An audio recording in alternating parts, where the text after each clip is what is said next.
muthenya wa kiama kia Rigathi Gachagua gukorwo gikirugurio finally ni ukinyite. Uhoro uria urikitie gukorwo ukiumbuka ni ati kiama kiretwo DCP, Democracy for the Citizens Party, ni kiama gikoretwo gikiharirio for quite some time, na Rigathi Gachagua from last year githi guthira ni akoretwo akiuga ati ni arenda gukorwo akiruguria kiama, and now we have the party kuratwika ati ni uhoro ukoretwo ukiharirio na thaa ici party leader ni kurikite gukorwo ukimenyekana ati ni Rigathi Gachagua.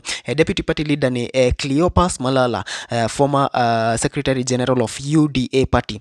Contrary to uria ukoretwo ukimenyekana ati kiama kiu ni kia murima, the party leadership is consisting of people from all the regions in the country, na koguo notion iria ikoretwo ikuo guku nenda-ini ati Rigathi Gachagua is tribal, arenda kuruguria kiama kia Mount Kenya peke yake. I think he is going to tackle that with that, because in that panel of leadership ya kiama kiu only Rigathi Gachagua and I think one other person nio maumite kirima. We have him as the party leader.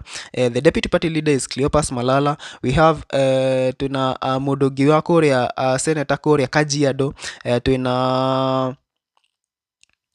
Tuna another one na riu tuna MP of Gatanga.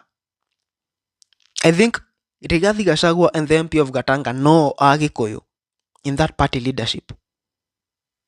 Na riu dioi wale wa kusema tribal ni watakuwa upande gani wakijitetea after tomorrow.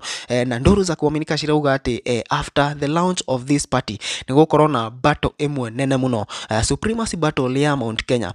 Now that Rigathi Gachagua ena kiama na kwina kiama kia UDA kiria bado kuratwika kina andu guku Mount Kenya, and the supremacy battle is going to happen in the by elections that are going to happen in Mount Kenya. Thaishi twina by election imwe ya kuria Mbere North kana Mbere South, kuria turarikirie kuona mubunge wa ku akiheo gite gia CS niwe CS Ruku.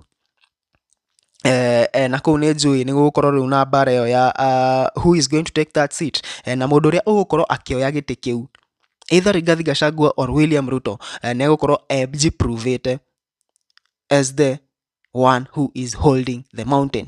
Bara no ya supremacy battle ni yari kuona hindi ya William Ruto deputy president ikono rikana wega giti kia Kiambaa constituency area yoiro ni Kawajiko. There was such a kind of a supremacy battle haria tuonire ati team ya William Ruto ni yang'ang'anire gukorwo ikioya giti kiu from Jubilee party. We are going to see because of that egetweka riu UDA niyo ina authority ya Mount Kenya. We are going to see a repeat of that in Mount Kenya after muthenya wa rucio kiama kiu gukorwo gikirugurio. Diwe maoni maku megie uhoro uyu. It is also being said that there is going to be a massive exodus of people from UDA party. Diwe kana we ni ukiumite kiama kia UDA kana you are still for the idea that UDA party is going to perform for the Kenyans.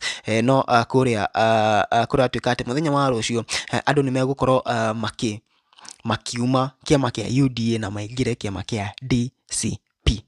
I don't know what you guys think about that story. No comment here utwire mawoni maku megie uhoro uyu na what you guys are expecting from the new Rigathi Gachagua party.